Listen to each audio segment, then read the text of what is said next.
बंधुओं, आज हम आपको मन के बारे में बताना चाहते हैं कि मन को किस तरीके से सुमन बनाया जा सकता है। मन दो अक्षरों से बना हुआ एक छोटा सा शब्द जिसमें कोई मात्रा भी नहीं होती है, लेकिन इसकी सार्थकता जीवन में कितनी ज़्यादा है, कितनी इम्पोर्टेंस है इसकी हमारे जीवन में, वो शायद हम कल्पना भी नहीं कर सकते।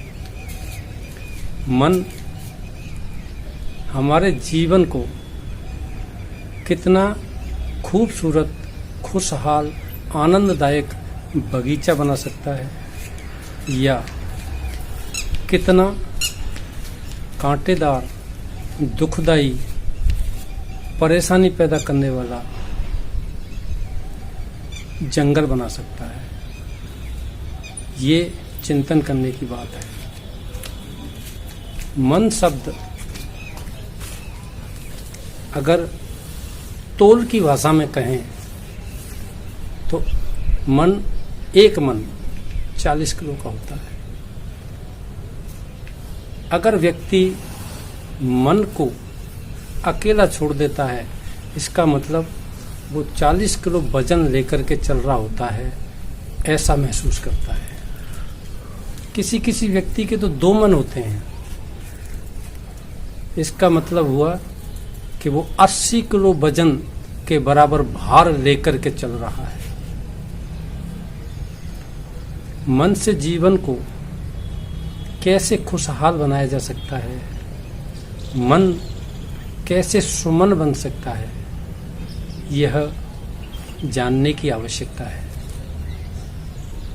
लोग अपना भविष्य जानने की कोशिश करते हैं, अपना भाग्य जानने की कोशिश करते हैं, लेकिन भाग्य को जानने के बजाय यदि भाग्य का निर्माण किया जाए तो शायद बहुत ज़्यादा सुखदायी होगा। भाग्य का निर्माण करने की इच्छा रखने वाले व्यक्तियों को सिर्फ अपने अंदर छुपी हुई शक्तियों को पहचानना है, उनको जानना है और उनको उपयोग करना है, प्रयोग करना है।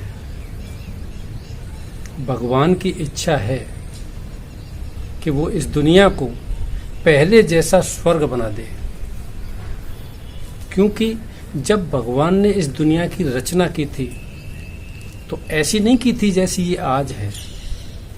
उसने इसको बहिश्त बनाया था, उसने इसको जन्नत बनाया था, उसने इसको पैराडाइज बनाया था, स्वर्ग बनाया था। उसने हम मनुष्य आत्माओं को पवित्र बनाया था, सर्वगुण संपन्न बनाया था, 16 कला संपूर्ण बनाया, सर्व सुखों से संपन्न बनाया, संपूर्ण निर्विकारी बनाया, मर्यादा पुरुषोत्तम बनाया, केवल अहिंसक बनाया, अहिंसा को परमो धर्म बनाया। ऐसी दुनिया में रहने वाले थे हम।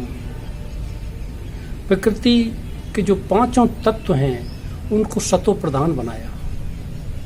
सर्व गुण और सारी शक्तियां हमारे अंदर मौजूद थी, सारे सुखों से हम भरपूर थे।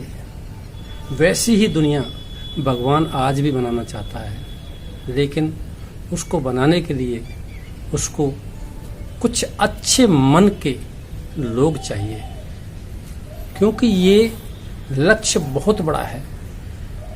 इस लक्ष्य को प्राप्त करने में भगवान को कुछ आपके और हमारे जैसे मन वाले व्यक्तियों की आवश्यकता है।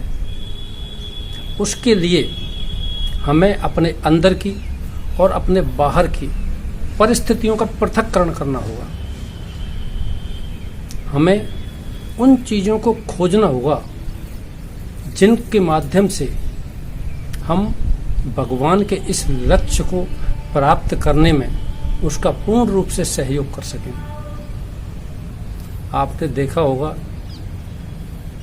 कि जब हम किसी बगीचे में जाते हैं तो उस बगीचे में जाकर के हमारा मन इतना शांत क्यों हो जाता है, इतना प्रसन्न चित्त क्यों हो जाता है, इतना आनंददायक क्यों हो जाता है? क्या होता है उसके अंदर ऐसा? उस बगीचे में ऐसी बहुत सारी खूबियां होती हैं।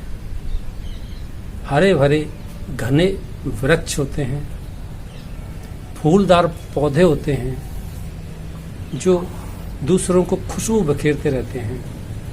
उनके ऊपर तितलियां और भंवरे आनंदित होते रहते हैं।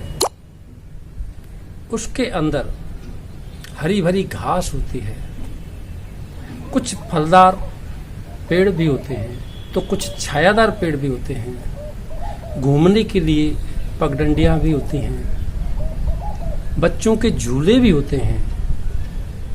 हर चीज हमें अपनी ओर आकर्षित करती है। वहां साफ स्वच्छ शौचालय भी होते हैं। ऐसे बगीचे में जाना हर कोई पसंद करता है। ऐसे बगीचे में बैठना हर कोई पसंद करता है। लेकिन आपने देखा होगा कि इससे विपरीत एक दूसरा बगीचा भी होता है जो पूरी तरह उजड़ा हुआ होता है। आधे अधूरे सूखे पेड़ होते हैं, फूलों का नामो निशान नहीं होता, टूटी हुई बेंच होती हैं, जगह जगह गंदगी के ढेर पड़े होते हैं, आवारा पशु और जानवर घूम रहे होते हैं, पाइपलाइन काटकर चोर ले गए होते हैं, पेड़ों को काटकर लोग ले गए होते हैं। वहाँ धूल ही धूल बिखरी होती है। वहाँ के शौचालय इतने बदबूदार होते हैं। क्या ऐसे बगीचे में जाना कोई पसंद करेगा? देखने की बात यह है कि हमारा जो मन है वो भी इसी तरह का एक बगीचा है। अगर मेरा मन पहला वाला बगीचा है तो वास्तव में मैं परम सौभाग्यशाली हूँ। तो वास्तव में मैं दुनिया के सारे सुख भोग रहा हूँ। और यदि मेरा मन दूसरा वाला बगीचा है तो भी चिंता की कोई बात नहीं, क्योंकि मेरा मन वैसे बगीचे को पहले जैसा बगीचा बनाना चाहता है। हर व्यक्ति की ये इच्छा होती है कि उसका मन भी एक खूबसूरत बगीचे की तरह हो। ऐसा बगीचा बनाने में हमें क्या करना होगा, क्या देखना होगा? सबसे पहले देखना होगा कि इसका जिम्मेदार कौन है। पहले वाले हरे भरे खूबसूरत आनंददायक बगीचे के लिए जिम्मेदार कौन, और दूसरे वाले उजड़े हुए बगीचे के लिए जिम्मेदार कौन। यदि वो बगीचा म्यूनिसिपैलिटी का है तो उसके लिए म्यूनिसिपैलिटी जिम्मेदार है। यदि वो बगीचा ग्राम पंचायत का है तो उसके लिए ग्राम पंचायत जिम्मेदार है। यदि वो किसी कॉरपोरेट का है तो कॉरपोरेट जिम्मेदार है। यदि वो किसी कंपनी का है तो कंपनी जिम्मेदार है। और यदि वो समाज का है तो उसके लिए समाज जिम्मेदार है। उस बगीचे को उजड़ा हुआ किसने बनाया? उस बगीचे में गंदगी फेंकने वालों ने, उस बगीचे के पेड़ काट के ले जाने वालों ने, उस बगीचे की बेंचों को तोड़ने वालों ने, उस बगीचे में आवारागर्दी करने वाले जानवरों ने, या उस बगीचे में गंदगी फैलाने वाले लोगों ने? कौन है आखिर इसका जिम्मेदार? जिम्मेदार है इस बगीचे का मालिक। अगर वो मालिक चाहे तो उस बगीचे को पहले जैसे बगीचे के रूप में खूबसूरत बना सकता है। उसके लिए वो असामाजिक तत्वों को रोक सकता है।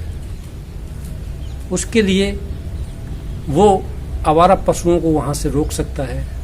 उसके लिए वो गंदे शौचालयों को स्वच्छ कर सकता है।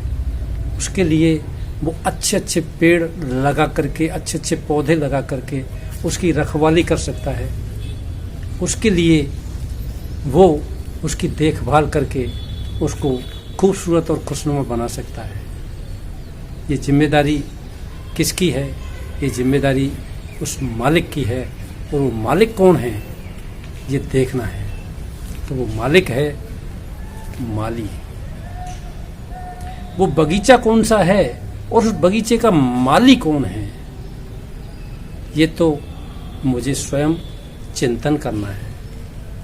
तो वो माली मेरा मन है, वो बगीचा मेरे मन की जमीन है, यानी कि मेरा कॉन्शियस माइंड और सबकॉन्शियस माइंड, यानी कि मेरा चेतन मन और मेरा अवचेतन मन, ये दो ही ऐसे बगीचे हैं, ये दो ही ऐसे माली और बगीचे हैं जो इसको खूबसूरत और आनंददायक बना सकते हैं।